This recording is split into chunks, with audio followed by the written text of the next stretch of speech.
मेरे प्यारे बच्चों, कैसे हैं आप सभी। उम्मीद करते हैं बहुत ही अच्छे होंगे, स्वस्थ होंगे, मस्त होंगे और ज़बरदस्त तरीके से अपना पढ़ाई लिखाई कर रहे होंगे। मैं आनंद सर अपने प्यार से प्लेटफॉर्म आदर्श ऑनलाइन क्लासेस में आप सभी का स्वागत करता हूं। कल हम लोगों ने क्या पढ़ा था कि इसके जो चैप्टर नंबर 2 है 20 के दांत, जिसका लेखक है नलिन बिलोचन शर्मा, इनके लेखक परिचय और कहानी का सारांश हम लोगों ने पढ़ लिया था। और आज हम लोग क्या देखने वाले हैं, इसके सभी प्रश्न का उत्तर एकदम आसान भाषा में देखेंगे। एकदम आसान भाषा में एक एक शब्द आपको समझ में आएगा। उम्मीद से देखिए, क्योंकि यह प्लेटफॉर्म पे एकदम विश्वास तरीके से पढ़ाया जाता है। ठीक है, तो यहाँ पे आप ध्यान दीजिए कि क्या कर रहा है। किस पहला नंबर हम लोग का क्वेश्चन क्या कर रहा है कि शीर्षक कहानी शीर्षक की सार्थकता को स्पष्ट करें। मतलब कहने का मतलब ये कह रहा है कि कहानी का जो सारांश है वो कहना क्या चाह रहा है कि 20 के दांत कहानी शीर्षक अत्यंत समर्थक है। कहना क्या चाह रहा है कि इस कहानी में किरानी गरीबी गिरधर लाल का बेटा मदन ने अमीर घराने के बेटा कासू को पीटकर 2 दांत तोड़ दिए। कितने दांत तोड़ दिए? तो इससे यह स्पष्ट होता है कि धनी वर्ग के अहंकार को चकनाचूर कर दिया। कहने का मतलब इस कहानी में आपको यही बताया गया है कि जो मदन वो जो गिरधर लाल है उसका मतलब मार कर उसे, जो अमीर होने का घमंड था उनके सेन साहब को, उनको ये अनभवों को क्या कर दिया, चकनाचूर कर दिया। इस कहानी का सार्थकता क्या है कि यही है। कहने का मतलब इसका क्या कि वो गरीब जो था व्यक्ति, वो अमीर को अहंकार को क्या कर दिया, नष्ट कर दिया।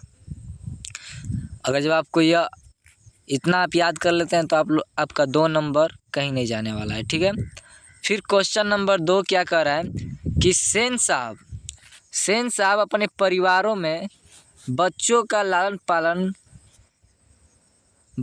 लालन पालन में किए जा रहे लिंग पर आधारित भेदभाव को शब्दों में वर्णन करें।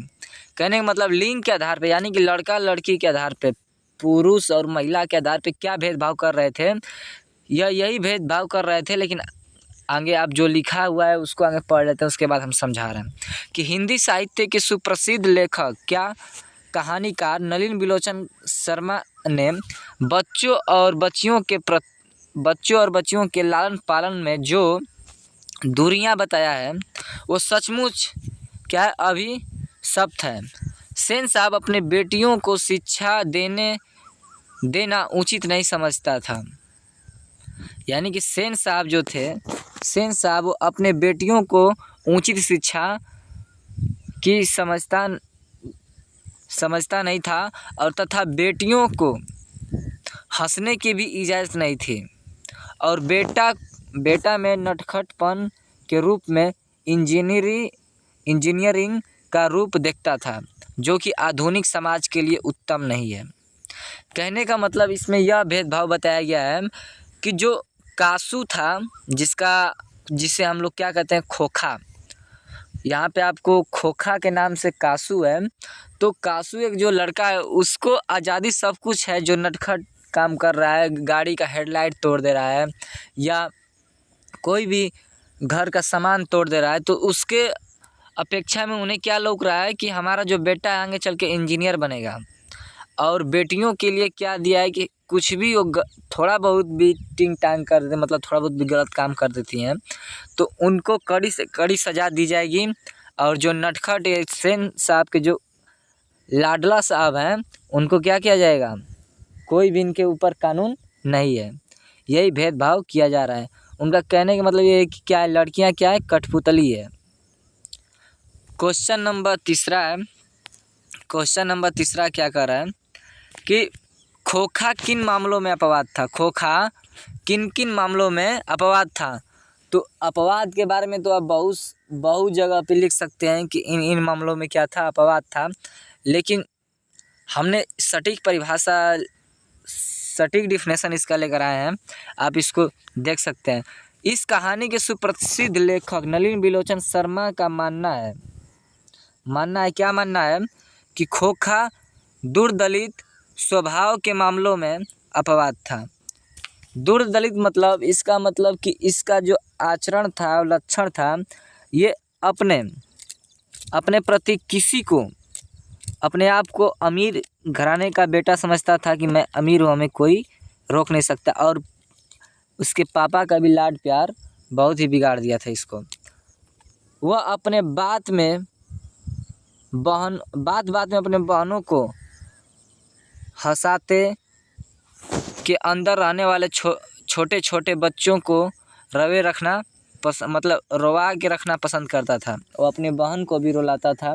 इनके 5 बहन थी, लेकिन सबको क्या करता था, रुलाता था। रुलाने के बाद सचमुच की जो प्राकृतिक नियमों के साथ अपवाद है।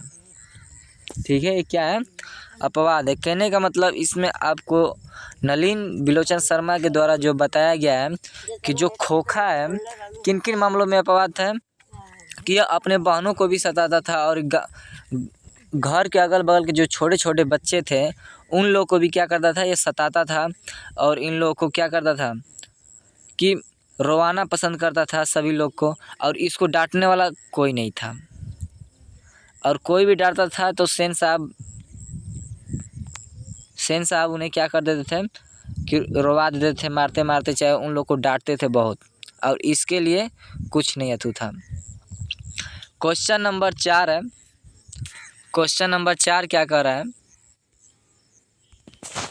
क्वेश्चन नंबर 4 है, सेन साहब दंपति खोखा में कौन सी संभावनाएं देखते थे। दंपति खोखा में कौन सी संभावनाएं देखते थे, उन संभावनाओं के लिए उन्होंने कैसी शिक्षा तैयार की थी। आप देखिए, हिंदी के साहित्य इसमें आप बना कर लिख सकते हैं कि मतलब मेन तो यहाँ तक है कि वो इंजीनियर बनाना चाहते थे, लेकिन यहाँ पे आप बना कर लिख सकते हैं क्योंकि हमें 2 नंबर कमाना है भाई। परीक्षा में 2 नंबर हम लोग का नहीं छूटना चाहिए। कि हिंदी साहित्य के महान लेखकवादी निकेलवादी लेखक नलिन बिलोचन शर्मा ने सेन के दंपति खोखा में, मतलब उसके जो संपत्ति मान के लिए खोखा था, उसको इंजीनियर की संभावना में देखते थे। संभावनाएं को देखा करता था कौन, जो सेन साहब थे। और वह खोखा को उसी प्रकार की शिक्षा देने का तय किया था, जैसे बडगिरी, अन्य सामान को तोड़ फोड़ कर उसे खोल कर ही सही करना उसके लिए शिक्षा था। कहने का मतलब आप देखिए यहाँ पे क्या किया गया है कि वो अपने बेटे को किस नज़र में देखते हैं कि हमारा बेटा क्या है, एक इंजीनियर है। एक तरह से क्या होगा, आगे चल के इंजीनियर बनता था। तो जो भी घर का गलत काम करता था उसके लिए क्या था, अब बताइए, घर का कोई भी ऐसा काम नहीं था कि वो नहीं करता था तोड़ फोड़ वाला। अब घर का अलमारी तोड़ दिया तो क्या हो गया, उसके लिए इंजीनियरिंग काम हो गया। पंखा तोड़ दिया तो उसके लिए इंजीनियरिंग काम हो गया। घर का कोई भी सीमेंट तोड़ दिया तो उसका क्या हो गया, इंजीनियरिंग का काम हो गया। तो इसका मतलब वो क्या करना चाहते थे कि हमारा बेटा क्या है, आगे चल के इंजीनियर बनेगा। तो यहाँ तक आप लोग को समझ में आया। कल हम लोग इसके प्रसंग के बारे में पढ़ेंगे और कुछ और भी क्वेश्चन है देखेंगे। तो मिलते हैं अगले क्लास में, तब तक के लिए जय हिंद, वंदे मातरम।